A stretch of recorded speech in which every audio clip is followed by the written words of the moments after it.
All right. Page 26.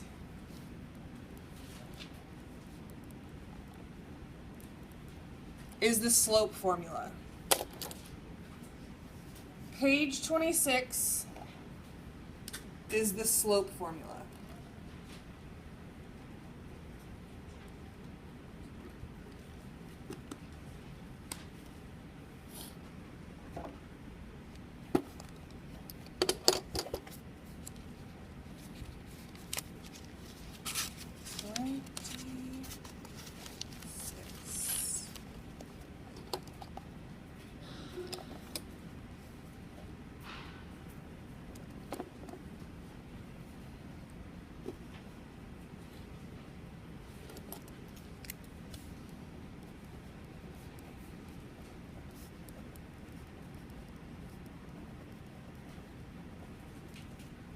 Slope formula, and we've been working with slope, so it's not a new concept, but we're going to add an extra formula. So what do we know already about slope?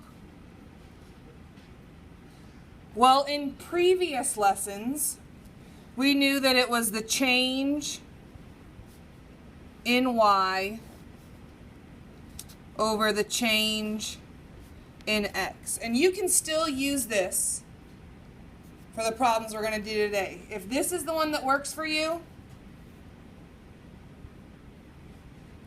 go for it. The change in y over change in x. That's the vertical change over the horizontal change. This is mainly used if there's a table.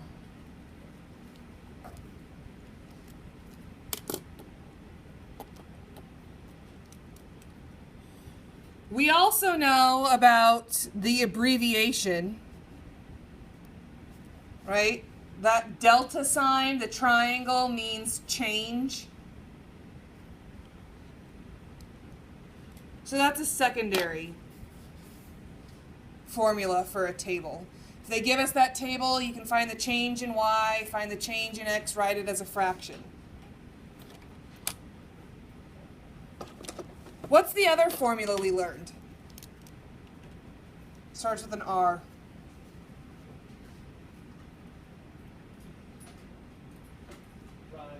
Over. Rise over run. And rise over run is used when? When do you use rise over run? When you're finding the slope of a picture, a graph, right? It's got to be linear. So Miles, how do you know if it's linear? If it makes a straight line, right? If you've got a table, how do you know if it's linear? The change is constant. The change is constant. Every slope is the same, or it's equivalent, 1/2 and 5/10. We also need to remember that slope is always a fraction.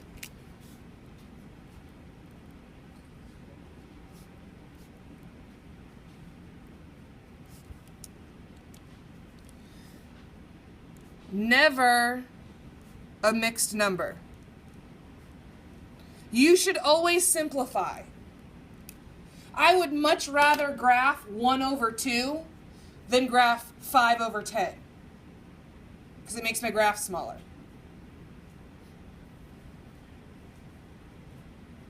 What if you have 3 as your slope? Is that okay? Yeah. Why is that okay? Why is 3 an acceptable answer? Yeah, because you can make 3 into a fraction, 3/1. So we've got a table, we've got a graph. Today we're going to do slope from 2 points. I'm going to color code this, so if you want to color code it, you can. All right? It's not necessary, but it makes life a little bit easier.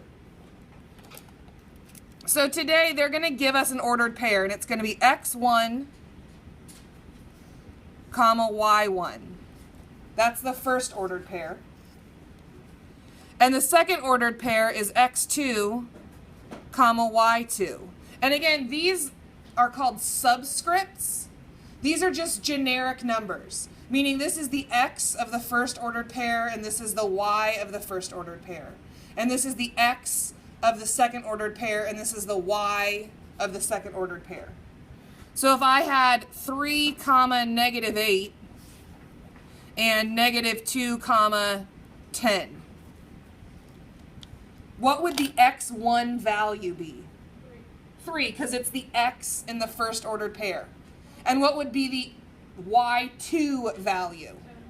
10, because it's the y in the second ordered pair. And this is the first ordered pair simply because it comes first.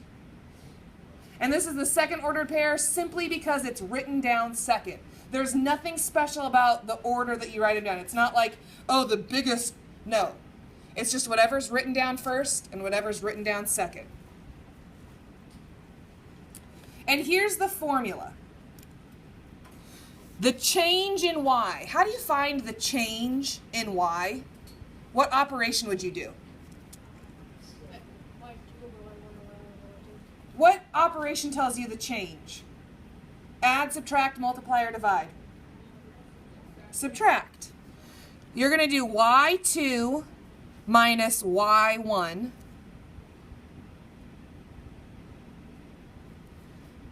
over x2 minus x1.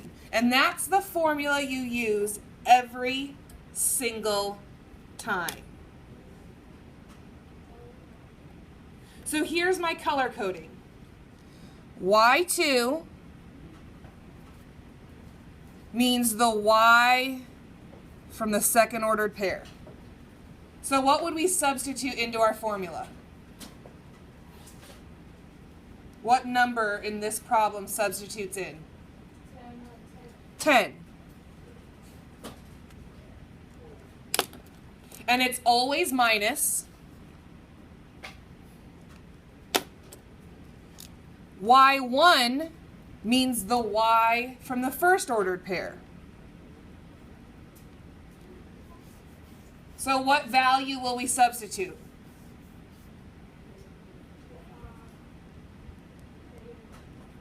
Negative 8. So the change in y means the y from the second minus, because change is subtracting, the y from the first. How does this change? Well, let's subtract to find out.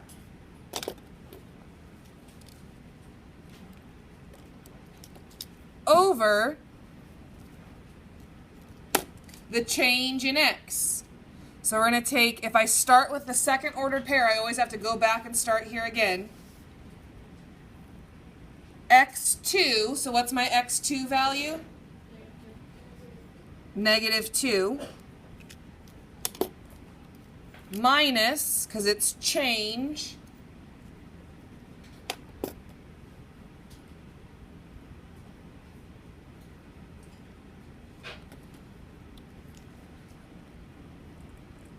x1. What's my x1 value?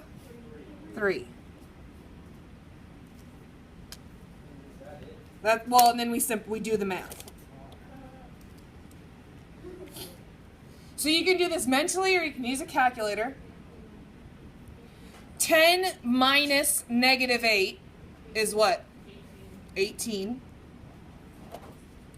Over negative 2 minus 3. Can that be simplified? No. That's my answer. So the slope of this line is what over what? 8, yeah, it's change in y over change in x. It's 18 over negative 5. So how would you graph a rise of 18 and a run of negative 5? What would you do? You'd go what direction first? Up 18 and then where?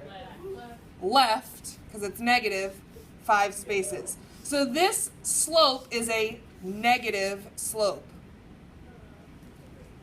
because it's a negative number. What if there were two negatives? What if it was negative 18 over negative 5? What's negative 18 over negative 5? Two negatives make a positive. So you'd simplify your negatives. All right, so some people, this color coding does not work in their brain, right? They're not picture learners. They need directions to follow. So here are the directions. Take the y from the second ordered pair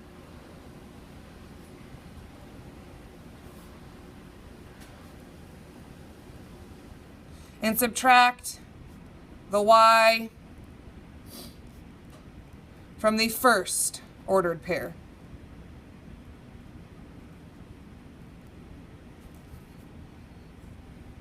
Take the y from the second ordered pair, y2, and subtract the y from the first ordered pair, y1. It's always subtraction.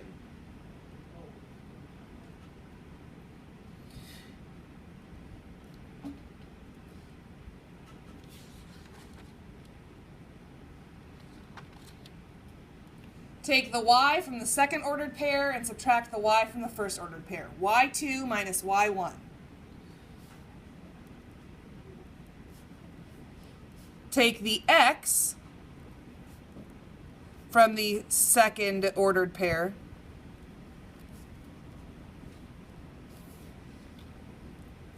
and subtract the x from the first ordered pair.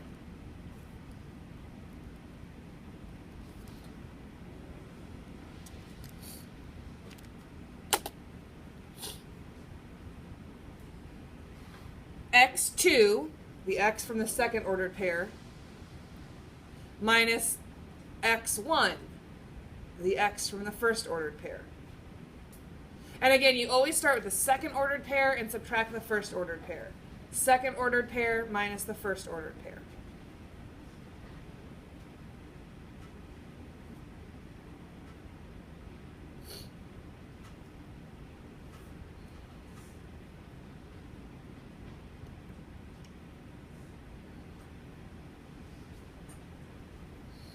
All right, let's practice a few problems real quick, and then we're done with notes.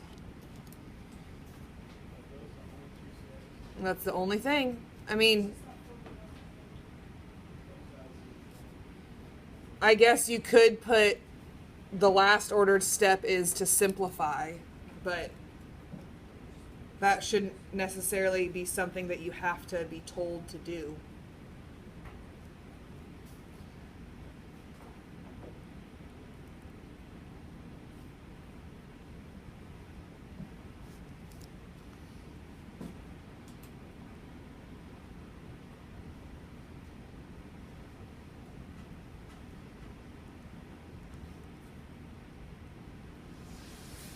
Okay, here's how I like to start these problems every single time. I like to circle the y2. I always like to go to this one and circle it because I know that's where I start. Every time I do one of these problems, that's where I begin. I circle there so that I know that that's where I started. So what minus what? What's my numerator? 2 minus...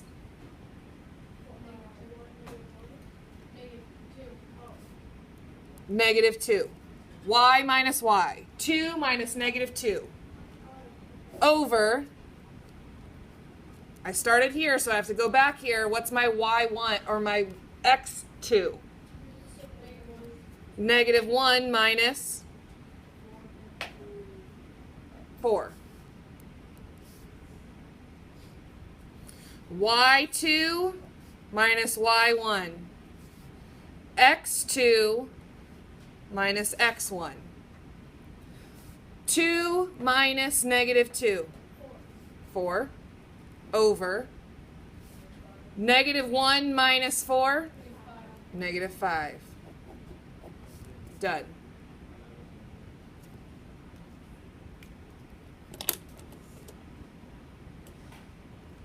I circle my y2 because it just helps me see it. What minus what? Negative 2 minus negative 2. Over What minus what? 7 minus negative 2. Negative 2 minus negative 2.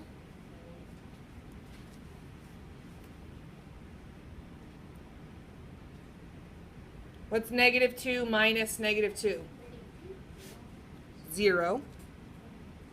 Over 7 minus negative 2. 9. What if 0 is on top? How does that simplify? Can you get 0 out of 9 questions right? If you took a test and there were 9 questions, could you get 0 right? Yes.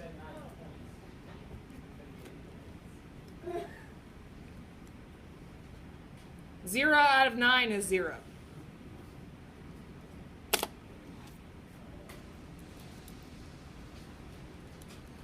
All right, last one. What number do we start with? Y2, which is negative 8. Negative 8 minus what?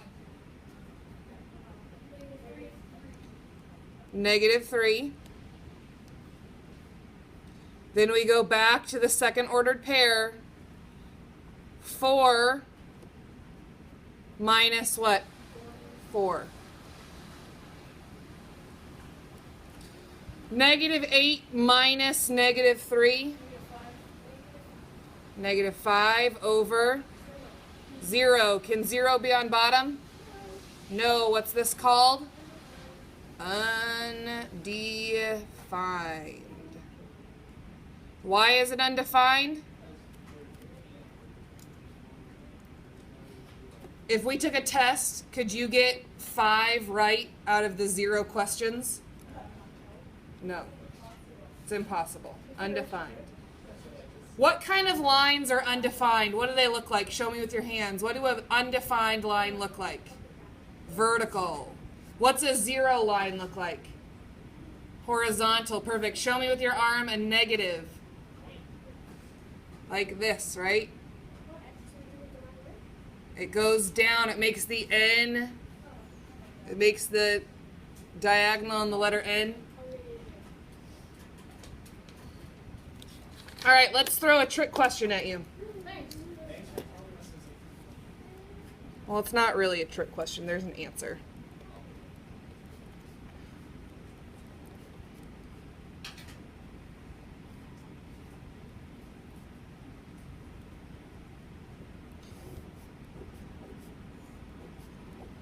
You could do any of these 3 table, graph, or ordered pairs. If you wanted to find the slope of this, you could find the change in y over the change in x. You could graph it and count. Or you can pick 2 numbers, and I always pick the first and the last one.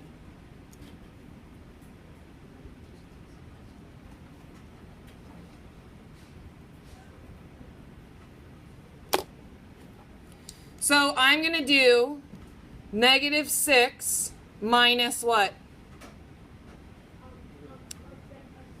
3 over 4 minus negative 2. Negative 6 minus 3 is negative 9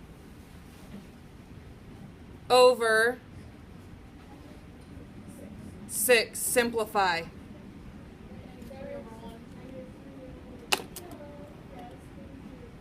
No. Oh, 2. Negative 3 over 2. You just have to be careful when they give you a table to read carefully. If it says find each change in y over change in x, you have to do it each time. If it just says find the slope, you can pick the first and the last and go. Questions?